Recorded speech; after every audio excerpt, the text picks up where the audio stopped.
Ooh, a spicy question. I because love the it. writing is sort of everything, right? Like you kind of can fix plot holes, but if the writing isn't So some there, readers love that, and some readers are like, but I wanted more of this. So it's kind of a gamble. Hello and welcome back to the Right and Wrong podcast. On today's episode, I am joined by award-winning editor and writer of nonfiction and fiction, and as of just a few days ago, the winner of the World Fantasy Award 2025, Dan Coxon. Hello. Hi there, Jamie. Thanks for having me on the podcast. Thanks so much for joining me. Let's jump right in with the new book, part of your writing series, Writing the Magic. Tell us a little bit about it. Okay, so yeah, it is the fourth book in the series, which still seems slightly infeasible because we never even planned it as a series in the first instance. But basically, it follows on from Writing the Uncanny, Writing the Future, and Writing the Murder. And all four books essentially do the same kind of thing, which is that we basically ask professional writers, some well-known, some less known, to contribute an essay about their experiences, their writing process. We're very keen that it's not a how-to book, but it is just a book of essays on craft and what these people do. So the latest one, Writing the Magic, is in fantasy fiction in all its many forms. We do have a little bit of a focus in the middle on kind of world building, but the essays kind of run a pretty broad spectrum of kind of very personal experience to kind of analysis of some of the bigger names. We have spotlight pieces on Ursula Le Guin, Tolkien, and Michael Moorcock. And yeah, I mean, it's just, we've been doing these for a while now. Like I said, we weren't really intending them as a series, but Writing the Uncanny turned out to be hugely popular. And I still literally have people coming up to me over the weekend saying how much it had helped them and it helped them get published and all this kind of thing. And it would seem like a really worthwhile exercise to kind of spin them out and other genres and look at kind of other ways of working. So yeah, that's what that one is. We have essays from fantastic people. We have like R.J. Barker, Jeff Noon, Jen Williams, Alex Phoebe, who's been fantastic. He's done a couple of events recently with us. Lucy Holland. So it's quite a broad spectrum of different writers as well. Mm-hmm. And you said you're talking about Richard Hurst, who yes. you created this with. And all credit to him, in fact, because the original idea for Writing the Uncanny was his idea. Okay. I won't claim credit for that one. He came to me and kind of said, do you think this would work if we did this book of essays? And I was like, absolutely, let's do that together. So the two of us have co-edited this entire series. In all honesty, I've kind of like been the main lead on this one because I do more with fantasy fiction than he does. Mm-hmm. And we have a as yet undisclosed fifth book in the series to come next year, which is going to be much more kind of Richard's baby, although we do both work alongside on both of them. Okay, right. So I have some questions. You yes. sort of mentioned that you, for something like this, a sort of collection of essays, you reach out to authors and ask them to write an essay. This is not like, these were not pre-existing essays that you have sort of curated and collected. No, these are all commissioned essays. On occasion, somebody has kind of asked if they can kind of like spin off from something shorter they've previously written, but mm-hmm. they're pretty much all original essays. And we do have, so because we have the three spotlight pieces on individual authors in each book, those we will specifically commission a piece on that writer just to make sure we have those in place. Yeah. Most of the other ones, we kind of leave people to sort of follow their own muse, really, because we found it's much more interesting and that people then tend to write about something that is genuinely important to them rather than us kind of saying we want an essay on this or on that. We have nudged people on occasion. I said before that there's kind of 3 essays in the middle of this one on world building. We kind of felt like we wanted to have a good chunk on world building. So whenever anybody showed a bit of interest in that, we were like, yes, definitely, please do world building. Because it feels so fundamental, doesn't it, for kind of for fantasy fiction.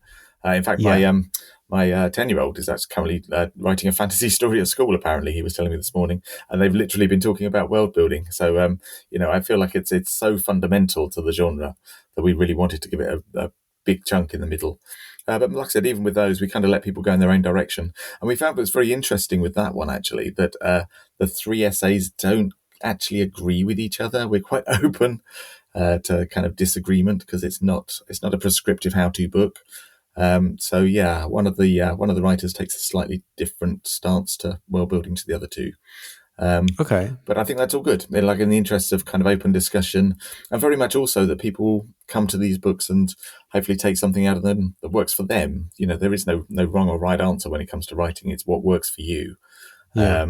So it's very much in the interest of that. We had the same thing with Writing the Future. Actually, there was a disagreement there on whether science fiction should be trying to predict the future or trying to comment on the present. And there were 2 essays arguing in 2 different directions. But again, different things for different people. Yes. So I like to think that in that way, at least, people can come to the book and take like their own things away from it that work for them. Yeah, absolutely. It's also worth saying, actually, because somebody mentioned this at the weekend, that, I'm aware that a large proportion of the people who read these books are writers, but by no means all. I do know a few readers who have just enjoyed reading the kind of behind the scenes kind of element of reading sort of how certain writers work and what their process is, much like listening to your podcast, I guess. Yes. Well, it's the same kind of market, isn't it? It's the same kind of desire to just know how these writers work and what's important to them and what their experiences are. So there are some essays in there which probably are a bit heavier on the writing, but I think there's a lot for people who are just readers too. Okay. Yeah, that's great.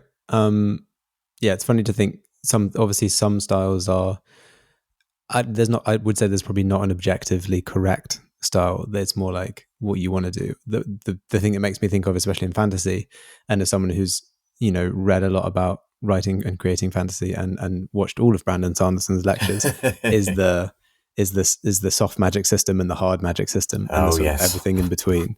I've spoken to authors who like exclusively super hard magic systems where like everything happens for a reason, everything like can connect to something else. And then I've also spoken to authors who have said they don't like hard magic systems because they think it takes all the sort of magic out of it, and they will only do soft magic systems. Yeah, absolutely. And so Lucy Holland's essay on Ursula Le Guin, which is in the book, that kind of touches on that to quite a large extent. And when I've done events with Lucy quite recently as well, we've talked about that quite a lot. And I mean, she's very much of the mind, and as am I, that it's magic. If you can explain it away completely, surely it kind of stops being quite so magical. It kind of takes away some of the magic element of it. So I quite like that slightly unexplained. The fact that we can't understand it fully, it's in itself kind of an object of wonder and part of the joy of reading it. Yes. But again, it's both ways. It works for some people. Some people find they need that in order to be able to write it. They need to have it well defined in order to get their head around how they're going to use it in a story and things. And I have heard an argument for you as author knowing kind of what the magic system is, but just not revealing all the details on the page, so it still retains that mystery for the reader, but that you still feel like you can control it and understand it and able to use it in that way. It's very similar to world building as well, to be honest. I feel like all of that also kind of applies to world building, that some people like to have these really intensive, thick documents that they've created, or sometimes multiple documents, creating the world before they can even sit down and write anything set within it. Whereas other people, I know in this book, Jen Williams and Alex Phoebe, in fact, argue for just kind of setting off and seeing where the story takes you, and anything that's then turns out to be inconsistent with the world that's gradually developed, you go back and fix it in the edit. Yes. Yeah, it's sort of the planner versus pantser approach. It very much fantasy. Is. Yeah, it very much is. Yeah, and with the world building, all that kind of stuff, it's also like you said, you have a lot of it documented, but you don't really talk about it. It's the iceberg thing. You see a small portion of it, but there's so much more happening under the surface that you don't really reveal in the book or whatever it might be. Yeah, and what I found really interesting actually is being kind of out and about and doing some events recently and talking to kind of people who are in the audience and that kind of thing, is that that some people do feel they need to have that thick document in order to even sit down and even start writing anything. But equally, that some people get kind of stuck in building the world because it's kind of an endless task, isn't it? I mean, you can just keep building and building and building forever. And so they end up just kind of doing that and building these enormous documents on a world and never sitting down and writing the story. So we've had quite a few discussions on kind of how much is enough. When do you reach that point where it's like, okay, now I actually need to start telling a story, because otherwise I'm not creating a book, I'm creating an RPG system. Yes. Yeah, exactly. Because then you start getting bogged down in the sequels, and then before you've even written the first book, and you're like, oh, but the world's going to change because I'm going to do this later, and then I'm going to do this later. Yeah, I mean, as every writer knows as well, is that quite often the stories get away from you. They go in directions you don't expect. And if you've already set, I think, too tight a constraint on yourself, that in itself can be a cause of stress or writer's block or whatever, because you've kind of written yourself into a corner where your world doesn't allow something to happen, but your brain's wanting the story to go in that direction. So I think it's important to keep a sense of freedom. Certainly the writers that I've got involved in the book that I've spoken to are all very much of the mode of either just starting and making it up as you go along, or world building for a while, but just enough that they can then get going, and then they With still wiggle also room. also do some world building as they go along. Yeah. Because doing too much in advance, they kind of lock themselves in too early, I think. Yeah, and if you're doing like an epic saga, then, I have a lot of people give him a hard time, but I have sympathy for George R.R. Martin because Yes. he is, the amount of books that he's already written and the amount of things that he needs to very carefully tread so that it doesn't sort of break stuff that's happened before. It's you're really threading a needle on that. It's the same with Brandon Sanderson, who just released the 5th Stormlight book.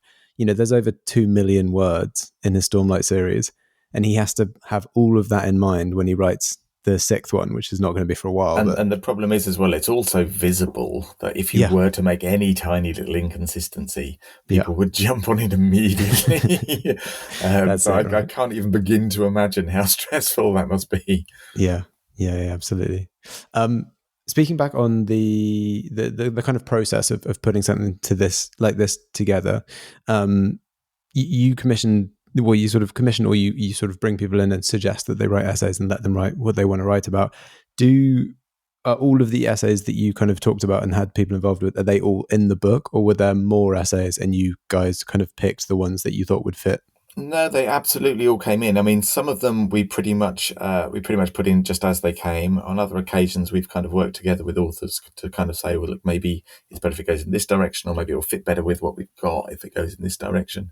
But I don't think there's any. I'm trying to think if there are. No, across all 4 books, I don't think there are any examples where there was anybody that we didn't include, because we all wanted them there because they were such great writers. Because they were such strong voices and people that we knew had really good, strong opinions on what they do and could talk about what they do. And so it was just kind of helping them come to a place where it would sit nicely in this sort of book. It's become easier as the series has gone on, I have to say, because now we can give people, when we commission the essay, we can give them copies of the last 3 books and kind of say, well, this is the kind of thing we're looking for, something in the vein of what you see in these books. When we were starting out, it was a bit different because we were having to kind of craft it a bit more and give people a bit more of an idea of the kind of thing that we were looking for. Okay. At least this way around as well. You pick the authors, obviously, but at least this way you don't have to like choose, which ones to cut, which ones to keep. You're just like, oh, well, we're keeping everything. This is great. Well, yeah, I mean, the bigger job, in all honesty, is working out how they all fit together. Okay. I'm a strong believer. I do this with fiction anthologies as well. I'm a strong believer in that the sequencing of either essays or stories is vitally important within the book, and that there is like a best place for each individual piece to go, where it's kind of shown in its best light, and where it kind of fits most neatly. And it's finding that's the trick more often than not. So again, we do have a very specific structure with the 3 spotlight pieces. So we'll have kind of 3 essays, then a spotlight piece, some essays in the middle, spotlight piece, some more essays, final spotlight piece. And so it kind of splits neatly into 3 sections. So we tend to have like an introductory section because that explains itself. But then the other 2 are kind of slightly up for grabs. So with this one, the middle section turned out to be the world building section. And then we've kind of made the last section a bit more kind of about different subgenres of fantasy, because it feels like a genre which lends itself to subgenres. Absolutely. And kind of like different approaches to fantasy writing. But with some of the other books, we've done slightly different things with those kind of section breaks, just as the essays came in, just kind of seeing what we had and what sat nicely together and what the kind of theme of that little group of essays was, so that it would make some kind of coherent sense. Okay. Okay, yeah. I had a question about this is a bit more on the sort of publishing business side of things. The authors that have contributed essays to this, when it comes to like royalties, do they get a percentage of the royalties? How does that work? It's interesting. I was, again, literally talking about this a couple of days ago. So they do get a flat fee up front. Oh, right, okay. Because we feel like there needs to be a flat fee payment. We're asking people to sit down and do a piece of work for us. So we want to be able to guarantee they're at least going to get that flat fee. And then beyond that, if and when the advances that make up those flat fees are earned out, then there is a royalty.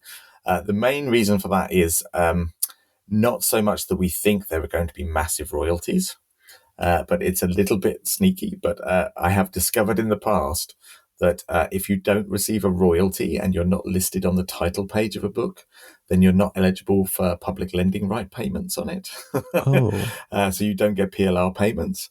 So by giving them a contract where eventually at some point down the line, presuming it stays in print, they would be eligible for the royalty, it also allows them to then claim their public lending right payments, which are never massive, but given these are non-fiction books, they are, they do exist. You do get a small PLR payment for them. Yeah. Because libraries quite often hold these and people do, take them out and also photocopy them and stuff as well. Which, it's important that the writers, I think, are able to do that. I encountered this a while ago. It's about 7 or 8 years ago. I had a long discussion with the British Library about it because it seemed woefully unfair that an author could have done the same amount of work as another author in another book, but it was just all down to whether they received a royalty payment or not, as to whether they got PLR payments. But I anyway. see. Yeah, because with commissioned work, that's not necessarily the case. Yeah, and I think that's their argument. I think it's like if it's just a commissioned piece that is just a flat fee, they don't count that as like being eligible for PLR for whatever reason. Oh, that's interesting. It is curious, isn't it? I never really understood why, but that's just the way it is.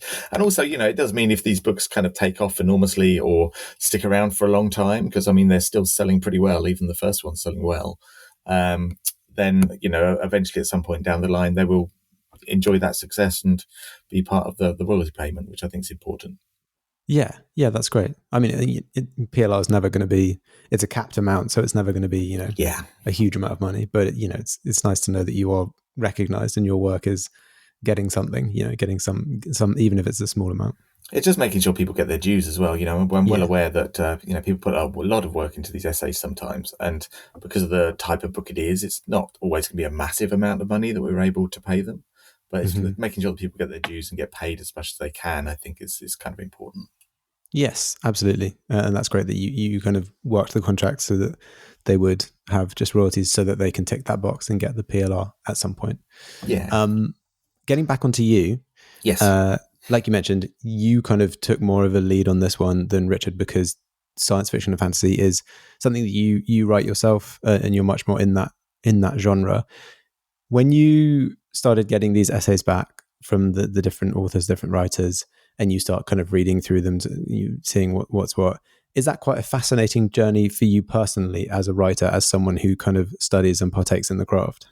Yeah, it's been genuinely brilliant working on all 4 of the books in the series and just hearing about everyone. I love hearing about kind of other, not just writers, other creative professionals and the way they work and the way they get inspiration and even their day-to-day practicalities of how they sit down and do what they do. So it's been absolutely fascinating from the beginning to do that. And I think it's forced me to examine my process a lot more as well. Okay. Just being exposed to kind of other ways of looking at it and other ways of working and other ways of thinking about what it is that we all do. It just kind of makes you kind of re-examine what you do and think, well, am I just doing this because I fell into it? Could I maybe try something different? I'm a big fan of mixing things up. I think I have a very short attention span sometimes when it comes to things like that. Because I will quite often kind of just try different processes for different projects and that kind of thing, just to kind of keep myself interested. Because I like learning and trying new things. Yeah. So it's been really good from that point of view, I think. And obviously the same as with anybody who picks the book up. I think, some of them kind of spark more interest in me than others do. Some of them you kind of read and think that's a really interesting way of working, but probably not for me. But yeah, absolutely. There's things that I've read in there and just thought that's fascinating. We do as well in the back of each book. There's a list of like 100 recommended novels. In fact, we switched it. It was 100 short stories and 50 novels for the Uncanny one, because the Uncanny leans a bit more towards short fiction. And then for the others, it's 100 novels and then 50 short stories. And while myself and Richard V. Hurst came up with a large number of those, we also opened that up to the contributors and said, are there specific books from the history of your genre that you would recommend? And even just working through those, I've discovered books that I haven't heard of or I'd heard of but never picked up. And it's just kind of like sparked a new kind of avenue for me to go down in terms of my own reading as well. Yeah, I mean, I'm absolutely a consumer of these essays as well as an editor of them. Okay, that's great. I'm such a advocate for keep trying, always be open to trying new approaches and techniques, because I think even if you don't ultimately end up doing that, you'll take something away from having tried it once, and that you can build that on top of, like I always said to, sometimes people are like, oh, I don't know, a lot of the time a debut author will be a pantser, and then once they're on contract, once there's a deadline involved for like a follow-up book, let's say, they'll suddenly realize that they don't have it's not an efficient use of their time to like be so unplanned with it. Yeah, absolutely. And that's it. And I do think, I think our needs as writers change like over time, depending on where we are in our career and also what else is going on in our life. Because, my life now is very different to what it was 20 years ago, because I have 2 kids now. So it's like, the other demands of my time are vastly different. But also I do think it's just important. I just like keeping learning. Was it this year? I think it was this year. I think it was at the start of this year in January. Rather than do a New Year's resolution, I just kind of put a list of kind of guiding principles up on the wall behind my desk. And one of those was just remember to keep learning, because you just want to keep developing and keep getting better at what it is you do, because there is no end point. There is no point when you can say, I know everything about writing now, I can write anything and do it perfectly. It's like you're constantly trying to improve, constantly trying to get better. And I think, as with anything, you use any technique you can to help you get there. I'm very much up for trying different things. I love teaching workshops as well. I've taught a few workshops, and again, the same thing, and getting feedback from people in the workshop, but also kind of examining kind of my own process and things when teaching the workshop. I found really helpful in terms of just clarifying for me what it is I like doing and what it is I don't like doing, and what works for me and what doesn't. Oh, okay. What kind of workshops do you teach? Like, if anyone listening wanted to attend something like that, how would they go about it? I mean, I generally quite often do them at kind of festivals or conventions, so either literary festivals or kind of genre conventions. And they're usually either a 1 or a 2 hour one. The one I've been teaching recently, and I've kind of toured it around a little bit, was on kind of introducing elements of experimentation and play into your writing, because I kind of feel very strongly that when we first start writing, we do it because it's fun and because we enjoy the act of creation, and we enjoy putting down the words on the page and creating characters, and it's all kind of exciting and fun. And as you tend to get slightly further down a career, sometimes not even very far, we're told very much that we have to treat it very seriously and very businesslike, and we have to be very organized. And if you're not careful, it saps a lot of that fun out of it. And I actually think putting the fun back into it is vitally important, so that I think you can genuinely tell when somebody's had fun writing a piece and when they haven't had fun writing a piece. And I think one of the ways to do that is by experimenting and trying different things, almost like we've just been talking about, really, and kind of mixing things up and pushing yourself a little bit into zones where you're maybe not quite so comfortable, or you're not quite sure what the end result's going to be like, because that then gives you, I think it's something that the pantsers get, actually, talking about the planning versus pantsing dilemma. I kind of can see I feel like that's part of the appeal of being a pantser, is the not knowing. It is the flying by the seat of your pants. It's like sitting on a roller coaster and not quite knowing what's coming around the next bend. So I think that is part of the excitement, and it's just making sure that we keep that in our writing, or reintroduce it into our writing if we feel that it's kind of already gone. So that's what I've been teaching lately. I'm teaching something new next year about, it's for the UK Ghost Story Festival, which is in Derby at the end of February. And that's going to be on creating kind of atmosphere in ghost stories. So even before we meet the ghost, the way you can use kind of uncanny and weird effects to create a sense of kind of doom-laden atmosphere before you even get to the point with the ghost. Okay, that's cool. Yeah. And you did an anthology of, was it like haunted house kind of ghost stories as well? Yeah, that just came out. Well, literally a few days ago officially, although it was in shops way before that. And it's called Unquiet Guests. That's out with Dead Ink Books, same as this one. It's genuinely been a surprise in that it was a fairly late addition to their schedule, and I won't say we had like small hopes for it, but we had reasonable hopes for it, and it's already outperforming them, even in the space of a couple of weeks. It seems to be absolutely everywhere at the moment, which Okay, is great. lovely. Well, perfect timing, just Yes. in the wake of Halloween. So amazing. That brings us to the point in the episode where I will barrel you into a van and drop you off at a cozy woodland cabin where you will be snowed in the middle of nowhere. What book do you hope that you would have with you? Now, I had a really long think on this because I'm not somebody who tends to reread or even rewatch films and things. I don't revisit stuff very much. I think partly because of what I do as an editor, kind of constantly looking for new voices, but also just because there's too much cool stuff out there to read, frankly. So I wanted something that was a book that I would want to revisit because, I might be stuck there for a while and have to read it over and over.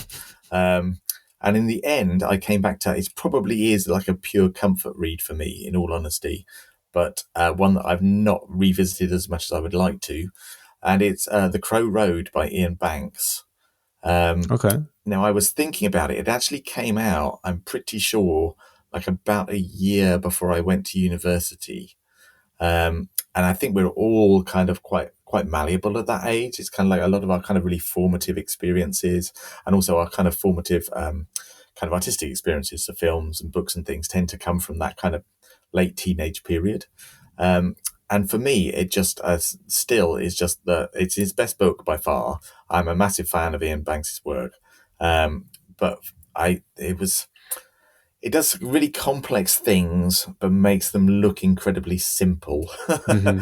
So while I would love to read it again as a just a pure like pleasure read, because it is something that I completely enjoy from beginning to end, I also kind of want to work out how he managed it.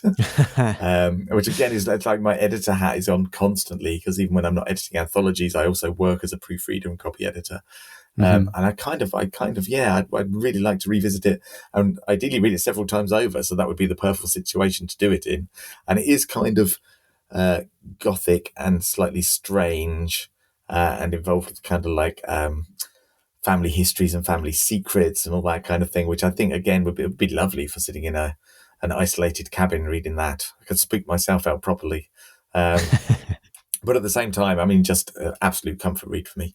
The other thing to say as well is, so when I was at university, I then went on to do my dissertation on Ian Banks. So, I mean, that was also then a huge part of my educational history, and actually interviewed him on several occasions, and cool. had tea with his mum at the Edinburgh Book Festival once.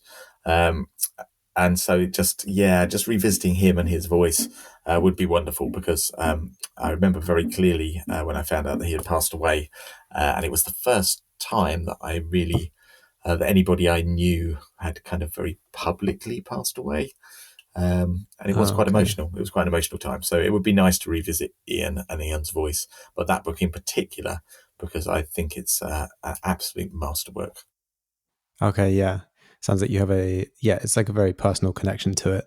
And then you're totally right. There's something, when I read something and it's the writing is not, super flowery or over the top or over expressive or anything, but they're doing such complex things with just this like almost shockingly simple language. I'm in awe of like the talent and the kind of how skilled a wordsmith you have to be to use what appears on the surface such simple language and diction, but then portray such complicated. Yeah, I'm absolutely fascinated. So in the Haunted House anthology on Quiet Guests, I have a story by Claire Fuller, and I think she does that. I'm kind of fascinated with what she manages to do. She makes it look very, very simple, But yeah, when you actually start to peel it away, it's like, how on earth have we done this and have kind of dragged the reader's emotions kind of through this and then into this area? And then it's just like, I'm absolutely fascinated. She's also a lovely person, same as Ian is as well. So that helps.